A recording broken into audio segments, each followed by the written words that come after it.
आजकल गुराई के सब बखान करतन भैया, सवरकन के केहू बखान नहीं के करताटे। ताई भी आज हम सवरकन के गुण का बाटे आज हम बताओ तनी, सुनी सभी। जवन बात बा संवर को में उगोर का करी, जवन बात बा संवर को में उगोर का करी, जवन कई देही अन्हार हुआ जोर का करी, जवन कई देही अन्हार हुआ जोर का करी।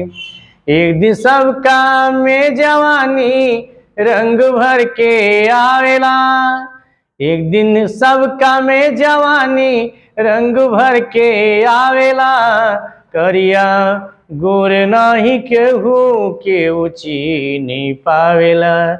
जिया वही पियर आयल बाबू जोर का करी, जिया वही पियर आयल बाबू जोर का करी, जवन कई देही अन्हार हुआ जोर का करी, जवन कई देही अन्हार हुआ जोर का करी। लैला संवरे रहो इतिहास हो गईल, देखा कितने संवरकन के गुमान हो गईल, क्यों के संवरे असुरतिया असविभोर का करी, क्यों के संवरे असुरतिया असविभोर का करी, जवन कई देही अन्हार हुआ जोर का करी, जवन कई देही अन्हार हुआ जोर का करी। सावर सावर सुरती या के जोड़ नहीं खे, एके बढ़िया से चिन्हार सुथोर नहीं खे।